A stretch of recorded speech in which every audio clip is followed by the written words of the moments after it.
কুষ্টিয়া ছেড়ে আবরার ফাহাদের যখন হত্যাকাণ্ড হলো তখন আমি ঢাকা বিশ্ববিদ্যালয়ের শিক্ষার্থী এবং বর্তমান সরকারের দুজন উপদেষ্টা মাহফুজ আলম এবং আসিফ আহমেদ সজীব ভুইয়া ভাই সমেত আমাদের সাবেক উপদেষ্টা ভাইদ ইসলাম ভাইও আমাদের সাথে তখন ছিলেন, এছাড়া আক্তার হোসেন ভাই এবং আরও অনেকে। আমরা তখন 19 সালে সাথে সাথে সেই দিন ওই বৃষ্টির মধ্যেই ঢাকা বিশ্ববিদ্যালয় থেকে বুয়েট অভিমুখে মিছিল নিয়ে যাই এবং তারপর থেকে প্রতি বছর আমরা আবরার ফাহাদকে স্মরণ করেছি। স্বৈরাচারের বিরুদ্ধে একটা উজ্জ্বল অগ্নিশিখা হিসেবে আমরা আবরার ফাহাদকে সবসময় অন্তরে ধারণ করি, লালন করি।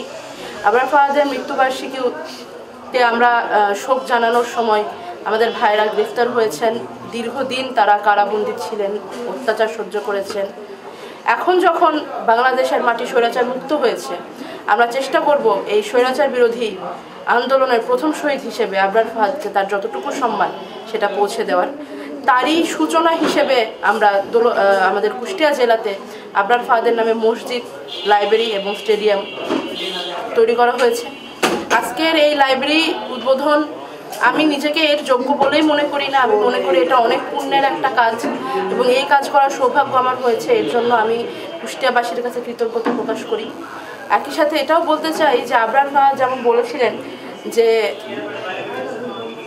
কাজ করে দেশের প্রতি ভালোবাসা প্রমাণ দিতে হবে, এটাও আসলে ছাত্র সমাজ সবসময় যে শুধু রাজনীতি করবে তা না। রাজনীতি হচ্ছে একটি জীবনযাপনের পদ্ধতির মতো। মানুষ তার ব্যক্তিগত জীবনে রাজনৈতিকভাবে সচেতন থাকবে, তার সাথে সাথে তারা সব কিছু করবে। আমাদের তরুণ সমাজকে যদি আমরা বিশেষত মনে করেন হাই স্কুল থেকে কলেজ পর্যন্ত যারা আছে এদেরকে যদি আমরা লাইব্রেরিমুখী করতে পারি, তাহলে মাদক, সন্ত্রাস বা অন্য যে কোনো বিপথে যাওয়ার সম্ভাবনা কমে যাবে এবং কুষ্টিয়াকে আমরা একটি সফল, শিক্ষিত এবং উচ্চ মানসম্পন্ন জেলা হিসেবে বাংলাদেশের অন্য জেলার কাছে রোল মডেল হিসেবে দেখাতে পারব। আবরার ফাহাদের জন্মস্থান এই কুষ্টিয়াতে। সে 1998 সালে 12 ফেব্রুয়ারিতে কুষ্টিয়া শহরে কিন্তু তার জন্ম হয়। এখানে একটা ক্লিনিকে ছিল, সেখানে তার জন্ম হয়।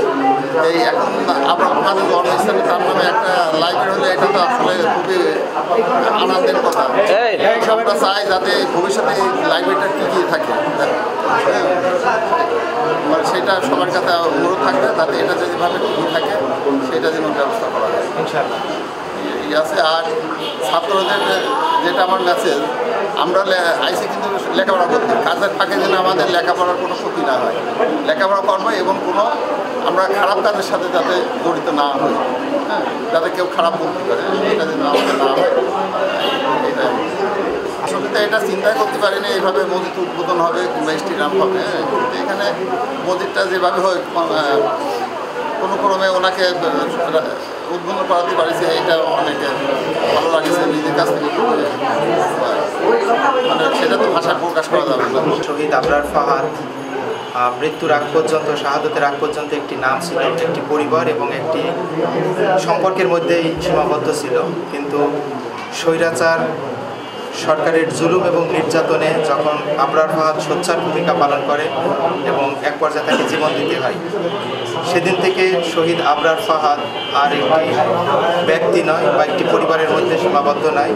শহীদ আবরার ফাহাদ একটি চেতনার নাম, একটি বিপ্লবের অধ্যায়ের সূচনার নাম।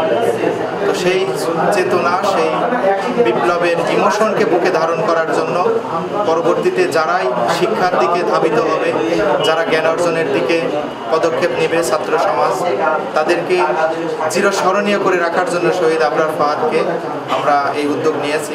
বিশেষ করে বৈষম্য বিরোধী ছাত্র আন্দোলন এবং জাতীয় নাগরিক কমিটির পক্ষ থেকে স্পেশালি এখানে ভূমিকা পালন করছে আমাদের সুলতান মারুফ তালহা, আমাদের হাসিবুর রহমান এবং মুস্তাফিজুর রহমান সহ আমাদের সাথে আছেন আমাদের রাসেল পারভেজ ভাই এবং আমাদের আঙ্কেল।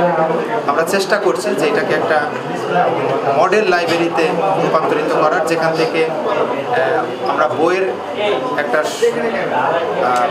স্তূপ গড়ে তুলব এখানে এবং স্কুল কলেজের ছাত্ররা উইদাউট কস্ট তারা এখানে আসবে এবং জ্ঞানের বিভিন্ন শাখায় ধর্ম, রাজনীতি, সমাজ, কলা কৌশল বিভিন্ন বিষয়ে এখান থেকে তারা পার্ট নেবে, বই নেবে, লেখাপড়া করবে এবং আবার রিটার্ন করবে। এজন্য আমরা এই সামাজিক এই উদ্যোগটা গ্রহণ করেছি যেন ছাত্র সমাজের মধ্যে শহীদ আবরার ফাহাদের নামটি বেঁচে থাকে এবং সকলের মাঝে বিপ্লবের চেতনা জেগে থাকে যে অন্যায় এর বিরুদ্ধে কিভাবে সোচ্চার হতে হয়, কিভাবে বিপ্লবীর ভূমিকা পালন করতে হয়। আমরা এখানে লাইব্রেরি জাতীয় নাগরিক কমিটি ও বৈষম্য বিরোধী ছাত্র আন্দোলন কুষ্টিয়া জেলা এখানে লাইব্রেরিটা প্রতিষ্ঠার উদ্দেশ্য হচ্ছে যে রাজনীতির সাথে জ্ঞানের চর্চার বিগত দিনগুলোতে আমরা অনুপস্থিত দেখছি, সেই কম্বিনেশনটা কিন্তু আমরা এখানে করতে যাচ্ছি যে যারা আগামী দিনে নেতৃত্ব দেবে রাজনীতিতে যারা আসবে, বিশেষ করে আমাদের স্কুল কলেজ বা বিভিন্ন ইউনিভার্সিটি পড়ুয়া ছাত্র যারা আছে তারা জ্ঞানের বিভিন্ন শাখাতে তারা পদার্পণ করতে পারবে, পাশাপাশি তারা এই জ্ঞানটাকে তারা রাজনীতির ময়দানে দেশ গড়ার পিছনে তারা কাজে লাগাবে। এই জন্য একজন রাজনৈতিক কর্মী সে হচ্ছে লাইব্রেরির সাথে সংশ্লিষ্ট একজন পার্সন হতে হবে, বইয়ের সাথে তার সংশ্লিষ্টতা থাকতে হবে। পাশাপাশি আমাদের এখানে যেটা আমরা পাঠচক্র নিয়মিত এখানে পাঠচক্র করব। এখানে আমাদের ফিউচার পরিকল্পনা আছে যে বিভিন্ন ইউনিভার্সিটির শিক্ষকদের নিয়ে আমরা কিছু সেমিনার করব, স্টাডি সার্কেল করব।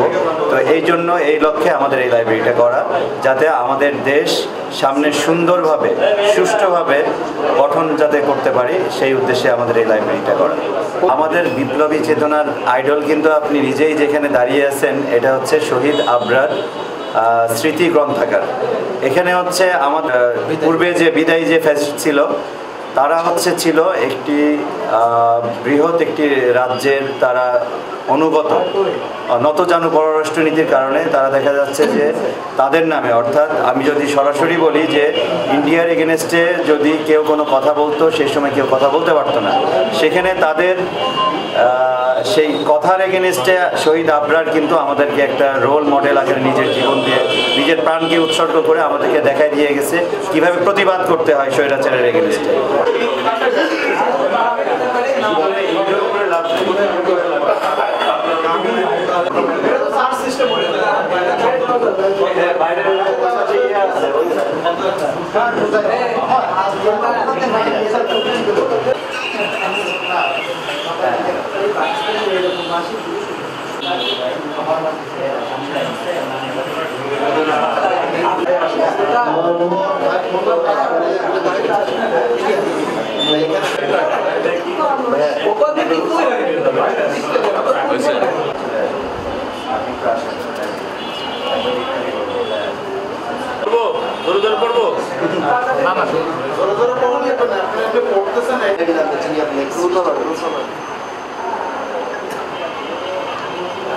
এরকম